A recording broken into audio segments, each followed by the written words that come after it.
On this week's episode of Stormwatch, we take a look at the Media and Creative Arts program and sit down with instructor M.O. Harmson. Also in the program, MATC hosts an energy summit, and a clown goes on a search for a missing man.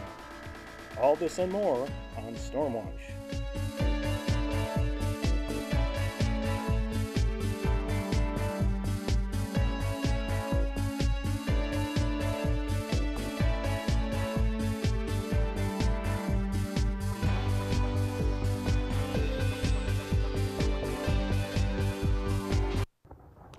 Hello, and welcome to Stormwatch. I'm your host, Warren Barth. We're doing something very different this year. We're taking our show on the road. Today, we're coming to you from the Music Lab, located in the beautiful downtown Milwaukee campus. The Music Lab is used by the creative arts students to compose and record their own music. Earlier this week, I visited the computer animation department.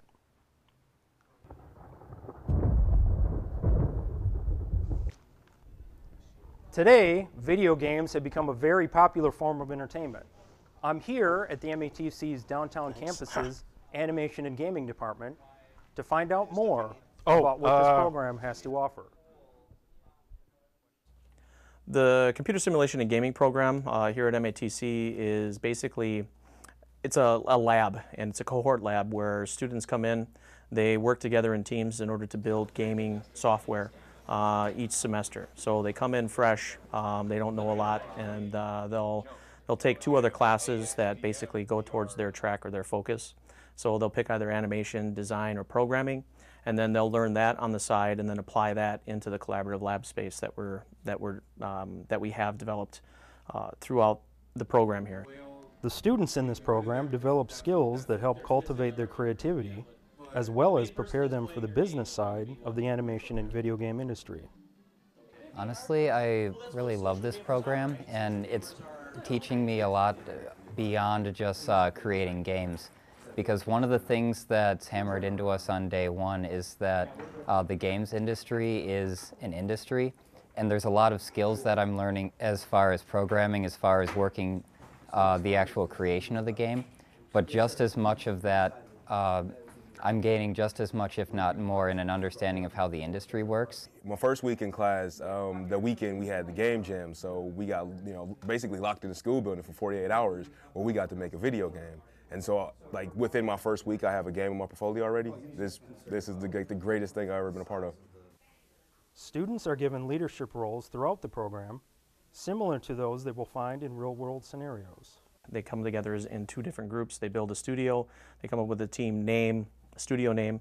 They look at contracts, then they look at platforms, genres, and then they pick one based on the numbers to mitigate their risk. So then they start designing the game on paper. They develop a wiki. Then they look at monetization models of how they're going to monetize the product. And then they have to basically learn the agile system. They roadmap it out. And then at the end, they have a 4-minute pitch.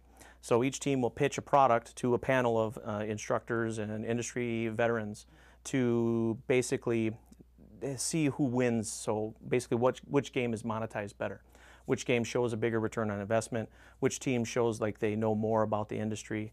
And then once they've chosen, that winning team will then get their product made the following semester. So the teams will come together, they'll form one big group, they'll work in Unity 3D to develop that product for 16 weeks. And then at the end of the 16 weeks, they'll be able to show that off to industry, to accelerators, to Angel, whatever. They'll be able to develop on their own. That way they're building, we want them to build the industry here in Milwaukee. So they're learning how to build their own product, how to ship it, how to market it, social media, all that stuff. Of all the things I knew about video games, I had no idea about all the behind-the-scenes elements that went into their creation. And that's been our look at this week's MATC program.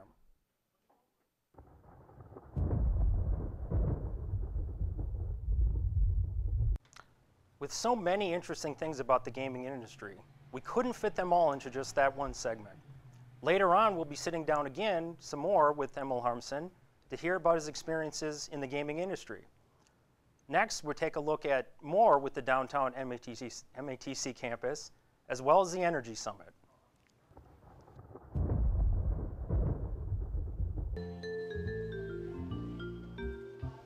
The MATC downtown campus has many degree programs to offer students.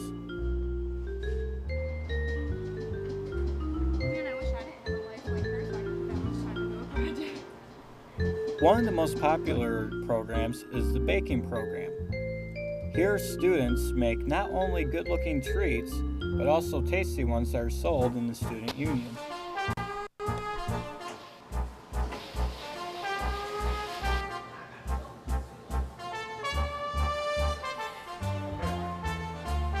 And just next door to the baking program is the culinary program. Here, students are learning how to properly cook with potatoes.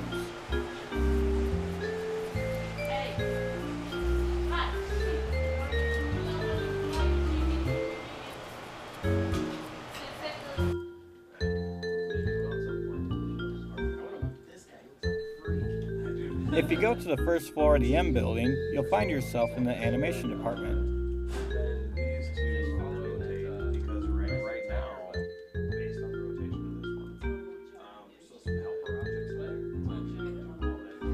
Here is where students learn to bring new characters to life.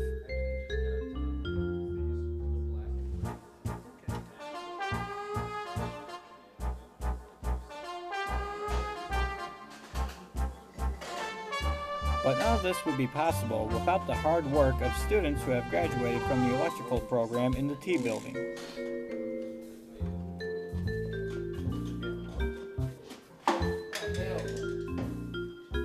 For Stormwatch, I'm Adam Weiner.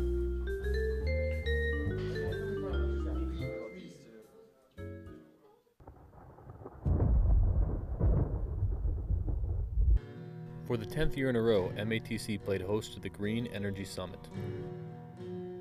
Originally created by George Stone, professor at MATC. Together with the MATC Times, Stormwatch sat down with actor and activist Ed Begley Jr., who returned for a second year to speak at the conference. How does it feel to be back in Milwaukee to celebrate the 10th Annual Sustainability Summit? I love coming here, you know. Wisconsin people really know about sustainability. They know about living in a self-sufficient manner, and so it's something that's resonated here for years. Free to students, the Sustainability Summit is a 3-day conference with over 40 exhibitors. Along with Begley, the conference featured a diverse lineup of speakers, including MATC President Dr. Burke. For Begley, sustainability is an undertaking he takes very personally. I started doing that in 1970 to live a simple life, and it occurred to me if I do live simply, then others can simply live. They can simply get by. If I'm not wasting any resources where I live in Studio City, then there's something available for someone in another part of the world, whether it be oil or timber or something like that, maybe even another part of this country, maybe even another part of my very city, Los Angeles. Whatever resources you're using, recycle everything. It should have another life. It should never really even be cradle to grave. It should be cradle to cradle, you know, the way, you know, my friends have been talking about for years. Bill McDonough has been talking about that for years, that everything should be cradle to cradle. Things should be used again and again and again. Different polymers that we use should be used endlessly. And so that's what I've been attempting to do, to live a life that is truly sustainable.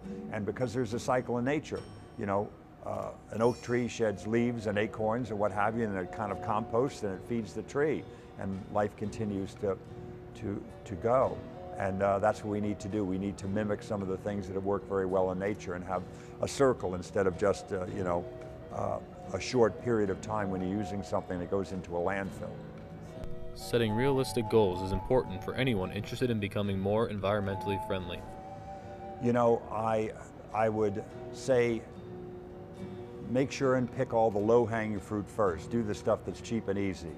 And that's what I did. The few missteps I made early on were trying to get ahead of myself and do stuff that was maybe a little bit out of my price range. But I quickly learned and stuck with the stuff that I could afford and kept building and building, and that's the best way to do it, because you'll continue to save money if you do the cheap and easy stuff first, and then you can afford medium ticket items and then one day big ticket items.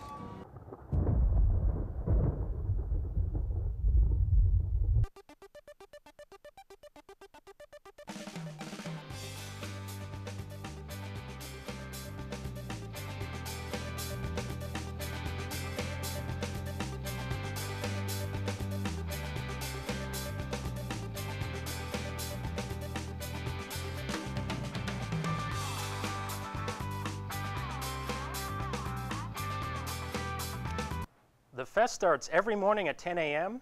with vendors selling their wares from all over the world. We now return to the Media Arts Department and visit the the animation department to see what they're up to.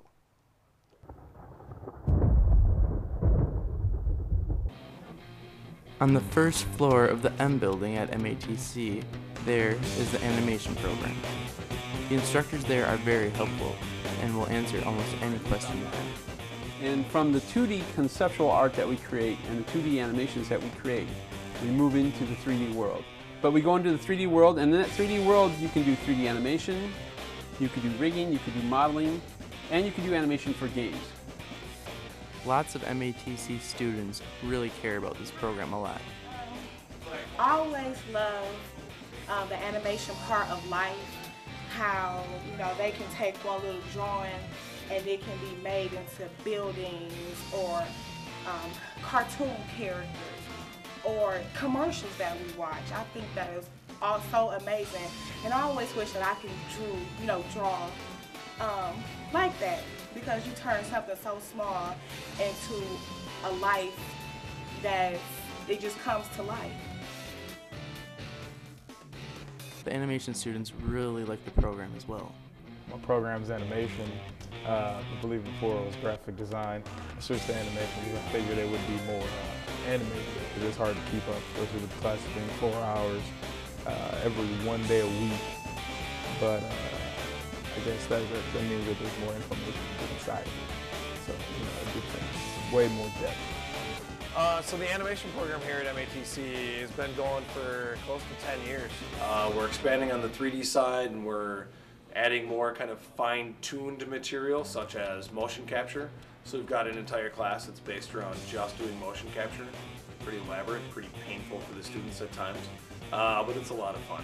So I think we have as much or more fun. I can't say more fun just as an absolute than any other program in the college, but it's pretty close. We do a lot of work down here, but we try to have as much fun as possible while we're doing it.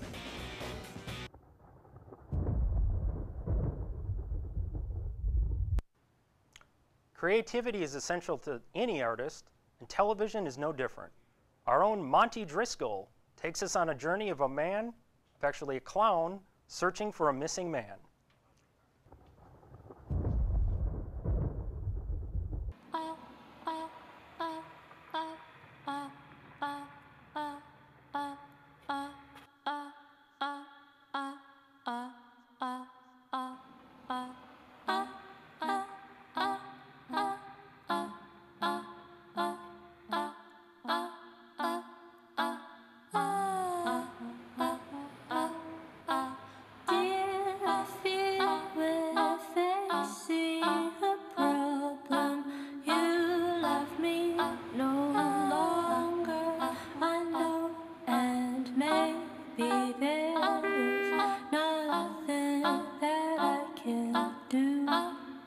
To make you do.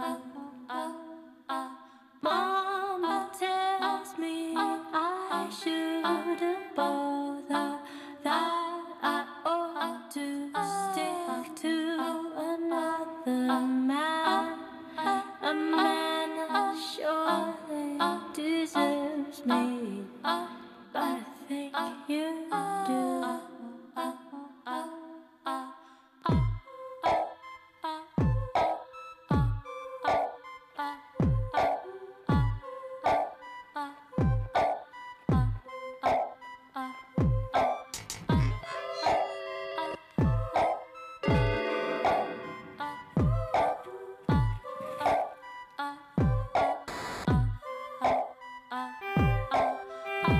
Lately I have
MATC isn't the only campus to encourage creativity. The Peck School of the Arts at UWM offers financial support to the Unova Gallery, which they in turn bring contemporary art to the city.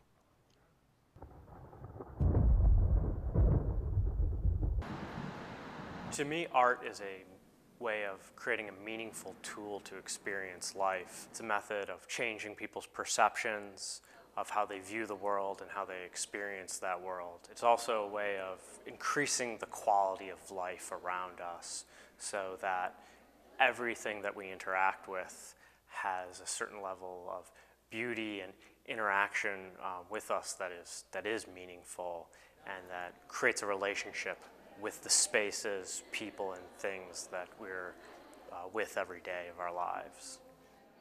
The Unova Gallery is a unique space within Milwaukee, is a space that brings in the most contemporary work within art and within culture. UWM supports the gallery in many ways. It's institutional support. It allows it to be a nonprofit gallery so that we don't have to be concerned about sales or commercial aspects of the work, which again allows us to be much more experimental with what's shown in the space. Faculty bring their students to look at and engage with art that's beyond just what they're doing within their classes and within their institution. It's a great way for people to bring their students in to look at what professional artists are doing from around the world.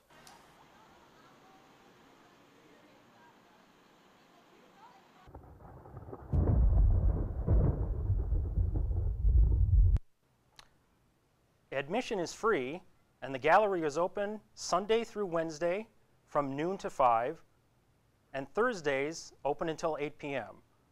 For more information, check out their website at uwm.arts.edu/Unova.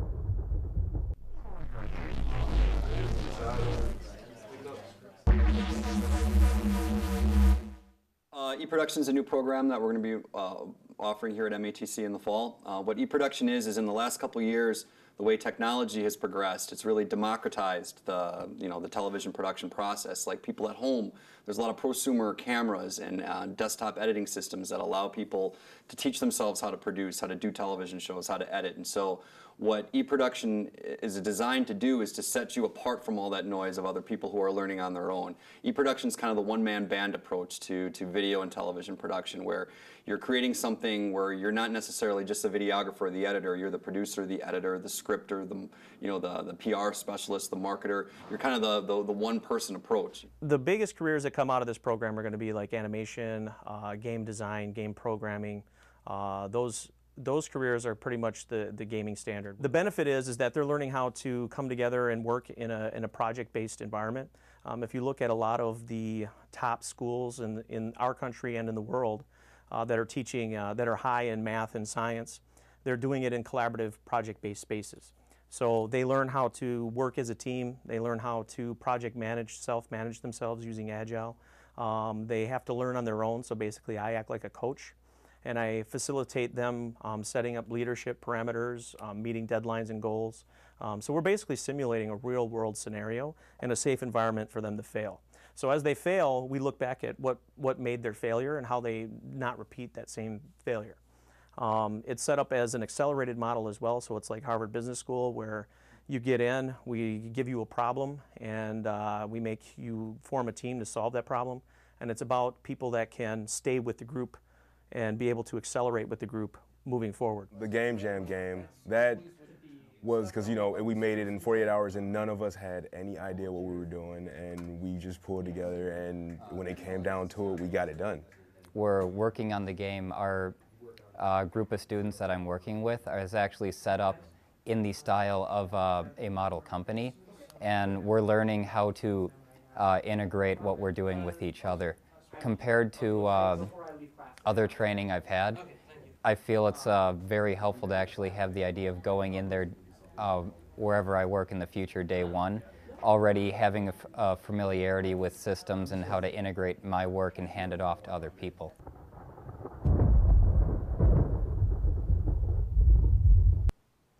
Hi, welcome back. And we're here in the music lab again. And actually, I'm here again speaking live with Emil Harmson. Thanks for joining me here. Thanks for having me. Okay. First question I have for you is this. What do you think is the most rewarding aspect of working in the video game industry? Being able to come up with creative ideas and work with a team in order to solve problems. And then as you build the software, getting it into customers' hands or players' hands and watching them receive joy from having fun with the game. That's been very rewarding so far. Working with teams in a team environment and encountering problems and solving them, I think, is another thing where people come together, and the more people that we bring onto a problem, people? Sure. Yeah, the quicker we're able to come to a solution. Okay. So that's another rewarding aspect as well. Okay. Since you're in this industry, you must have played a lot of video games when you were a kid. Did that help shape your profession and passion? Yeah, I had every system from Atari, Pong, all the way up, and every Christmas I got the new system that came out for that year. I still have pictures of myself with my Metallica t-shirt, mullet on. Nice. And, yeah, so as I played games as a child, I've always dissected them and what could have been done better, what was great about the game, and I did that just on my own. I have notebooks full of stuff, ideas. So I was always looking for ways in order to get into the industry ever since I was a kid. Okay, so yeah, you didn't just sit there and play them. You went that extra step and thought, Correct. wait, how are they actually making these games? And yeah, so that certainly was an interesting path to take. So, next question is, why did you decide that you wanted to get specifically into teaching? It's funny, actually. I never thought I would be a teacher. I got into being a teacher through working with the program here at MATC with Alan DeMars. And as a student here, I was one of the first students through the animation program when they first offered the animation certificate. And as I was taking that course, I worked with Alan as an advisor, student advisor, so I attended the advisory committee meetings. I helped them figure out what they could fix with the curriculum that I thought was lacking. Then as I graduated, I started my own company when I moved down to Chicago, my own gaming company. And I worked with Alan to help develop curriculum over that time. So then as a student, I would come back up here to Milwaukee, and they would get submissions to the state for state approval for the computer simulation and gaming program. So I helped develop that with them. Then I came on as a TA kind of with Alan, just helping out with the program. Then I came on as a contractor, then as a part-time, then as a full-time, and then now I'm running the program myself. So it kind of happened by accident. Okay, that's a long process, and now you're the head of the department, so that's a good journey there. We only have a short amount of time, but I'll ask you this, and if you can answer really quickly. What's the main thing you try to instill into your students? To go big and hold on to your dream. Make games, have fun doing it, and don't ever let go. So. Okay. So just keep going and keep going, you know, keep building, keep making games, and you'll eventually get there. Okay. Because yeah, that's something to really think about. What's your passion, and what's obviously you have that interest, but what's going to get you into that industry to help you with. And that's through continuing building. into gaming. Keep building, don't stop. Yeah, so, okay. And yeah, so thanks for joining me here. It was a nice, Thanks for nice having me. visiting you the other day, and wish I could have spent more time there, but that was, we had a short amount of time, so. All right, I want to thank you for joining me, Emil. Thank you. And again, I want to thank you for joining me. My name is Warren Barth, and thank you for watching this edition of Stormwatch.